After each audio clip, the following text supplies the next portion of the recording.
अस्सलाम वालेकुम नाज़रीन। सबसे पहले जो आपको बताते हैं कि हुकूमत के पास नंबर गेम क्या हो गई है। अब तक की इतलात के मुताबिक कितने मेंबरान उनके पास कम हैं और कितने जो हैं वो रह गए हैं, कितने वोट पूरे करने हैं कौमी असम्बली के और कितने ही सेनेट के वोट पूरे करने हैं।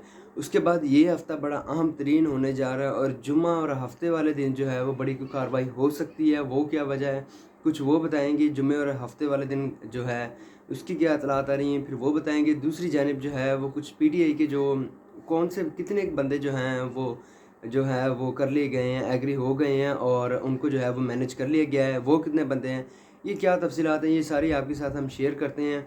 फिर जो मुख्तलिफ हाई कोर्ट्स में जो है केस चल रहा है इसके मतलब जो है वो आइन कॉन्स्टिट्यूशनल अमेंडमेंट के मतलब उसका क्या हवाल बना है, कुछ वो हम आपके साथ शेयर करते हैं। और सुप्रीम कोर्ट ने केस टेकअप किया है, उसकी क्या वजह बनी है, कुछ वो हम आपके साथ शेयर करते हैं इसी वीडियो में। नाज़रीन, मेरा नाम मोहम्मद उमर फ़ारूक है। आप हमारा डिजिटल चैनल देख रहे हैं उमर राजपूत। सबसे पहले जो है आज 14 अक्टूबर है और यानी कि 15, 16, 17 को जो है वो समिट होना है, शंघाई ताउन तंजीम का इजलास होना है। और इत्तलात है कि इसके दरमियान जो है इसके दौरान ही जो अपनी हुकूमत कार्रवाई कंप्लीट कर लेगी। और जो हुकूमत लगी भी हुई है और कुछ ये भी इत्तलात आ रही है, गैर मुसद्दक़ा इत्तलात आ रही हैं कि जो है अब तक जो है वो 3 बंदे मैनेज कर लिए गए हैं सेनेट में भी और कौमी असम्बली में भी जो है वो इत्तलात आ रही हैं कि 2-3 जो है वो बंदे मैनेज कर लिए गए हैं। क्योंकि हुकूमत को कौमी असम्बली में चाहिए 224 वोट, 2/3 अक्सरियत। उसमें जो हुकूमत के पास अपने थे वो 214 थे और अगर बिलफर्ज हम ले लेते 3 बंदे ये भी थे, ये हो गए 217। लेकिन फिर भी 7 वोट जो हैं वो हुकूमत के लिए कम है और हुकूमत को ये वोट चाहिए हर हाल में। और जुमा हफ्ता जो है वो इत्तलात आ रही हैं कि इस दिन जो है वो हुकूमत आईनी तरमीम ले आएगी। और इस दिन जो है वो बड़ी जो है इत्तलात आ रही हैं और ये भी बात गर्दिश कर रही है कि जो इन दोनों ऐवानों का जो है जुम्मे या हफ्ते को इजलास बुलाया जा सकता है, क्योंकि यही हफ्ता अहम है। और जैसे ये नेक्स्ट वीक शुरू होगा तो उसमें जो है फिर वो काजी फैसल साहब जो है वो रिटायर हो जाएंगे।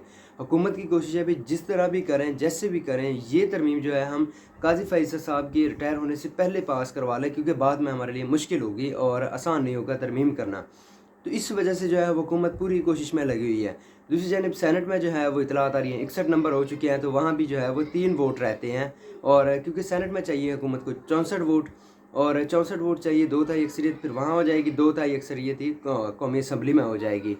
तो ये वजह बन रही है कि हुकूमत की जो कोशिश है कि काजी फैसल साहब के जाने से पहले जो है वो आईनी तरमीम करवा लें, क्योंकि बिलावल भुट्टो जरदारी साहब ने भी कहा, उनका लास्ट स्टेटमेंट था कि 25 अक्टूबर से पहले हम आसानी से कर सकते हैं आईने में तरमीम, उसके बाद हमारे लिए मुश्किल होगी। क्योंकि अगर हुकूमत एक और प्लान पे लगी हुई है कि अगर बिलफर्ज आईनी तरमीम नहीं करवा सकती हैं तो वो एक जिस तरह पैनल जाता है आर्मी चीफ की तकर्री का, इतलात ये भी आ रही हैं, ये भी हो सकता है कि टॉप 3 जजेस में से जो है वो पैनल मंगवा लिया जाए और उसमें से जस्टिस यही अफरीदी साहब को बना दिया जाए। अगर टॉप 5 का आता है तो उसमें से जस्टिस जमाल मुदखेल साहब और जो है फिर वो जस्टिस अमीनुद्दीन खान साहब, इतलात इन दोनों पे बेस्ट है कि ये दोनों बेस्ट चॉइस हैं।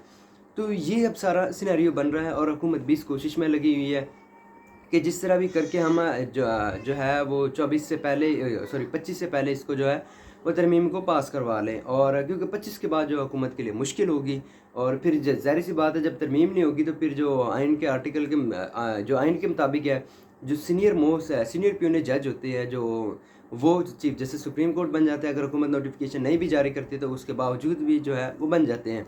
इस वजह से मौलाना फजलुर रहमान साहब को जो है वो मैनेज नहीं किया जा रहा अभी तक। इतलात हैं कि वो डटे हुए हैं, वो इस चीज़ पर नहीं एग्री हो रहे हैं जो हुकूमत का जो मसवदा है, और उस पर उन्होंने जो है वो कह दिया कि आईनी अदालत की बजाय हम कॉन्स्टिट्यूशनल बेंच बना लेते हैं। और उन्होंने तो बड़ी अहम तजवीज़ दी थी। उन्होंने जो है मुसल्लह अफवाज के जो तकर्रर हैं उनमें एक्सटेंशन, री अपॉइंटमेंट, ये इसमें भी तरमीम का जो है उन्होंने कहा है कि इसमें भी तरमीम की जाए और पार्लियामानी कमेटी के सामने जो मामला रखा जाए। तो ये सारा जो है अब जो सिनेरियो बनता जा रहा है और इसमें हुकूमत के लिए भी जो है वो बड़ी मुश्किल होती जा रही है। हुकूमत की कोशिश है कि हम 25 से पहले जो है वो आईनी तरमीम करवा लें जस्टिस मंसूर अली शाह साहब के चीफ जस्टिस बनने से पहले। तो ये नाज़रीन अब सारा सिनेरियो बन रहा है। फिर चारों हाई कोर्ट्स में केस टेकअप हो गए। लाहौर हाई कोर्ट ने और इस्लामाबाद हाई कोर्ट ने जो दरख्वास्त काबिल समाअत होने पर फैसला महफूज कर लिया है। मैं जो पेशावर हाई कोर्ट है उन्होंने 15 अक्टूबर कल का नोटिस जारी कर दिया था अटॉर्नी जनरल साहब को भी और बाकी को भी। फिर जो है वो बलूचिस्तान हाई कोर्ट में भी आज इस केस की इतलात है कि समाअत है। और इसके बाद जो 17 को है सुप्रीम कोर्ट में। अब सुप्रीम कोर्ट में समाअत होगी तो फिर ये होगा कि जो अटॉर्नी जनरल साहब कहेंगे कि सुप्रीम कोर्ट ने मामला टेकअप कर लिया, लिहाजा ये दरख्वास्त जो है वो गैर मौसर कर दी जाएँ। लेकिन जो है वो अभी तक कहना कुछ क़ब्ल वक़्त है, क्योंकि दोनों का मतन एक जैसा नहीं है दरख्वास्तों का। जो बाकी हाई कोर्ट्स में हैं वहाँ बार एसोसिएशंस गई हुई हैं, और सुप्रीम कोर्ट में जो है वो साबिक सदर जो बार साबिक सुप्रीम जो वो थे आबिद ज़ुबैरी साहब, वो गए हैं इधर सुप्रीम कोर्ट में दरख्वास्त लेके। 18 सितंबर को दरख्वास्त दी थी और ग़ालिबन 17 अक्टूबर को उस पर समाअत होगी। इस पर जो है वो नजम सेठी साहब जो बहुत करीबी समझे जाते हैं नवाज शरीफ साहब के भी और बाकी हल्कों के भी, तो उन्होंने जो अपना ये जो एक तजिए में इंटरव्यू देते हुए उन्होंने कहा कि जो काजी फैसल साहब को जगाया गया है कि हाई कोर्ट्स ने मामला टेकअप कर लिया, आप देखें इस चीज़ को, अपने हाई कोर्ट्स को संभालें। तो इस वजह से बकौल उनके कि ये केस जो है वो लगा है, और ये मामला जो है वो practice and procedure act committee के तहत उसमें भी जो है मामला नहीं उठाया गया।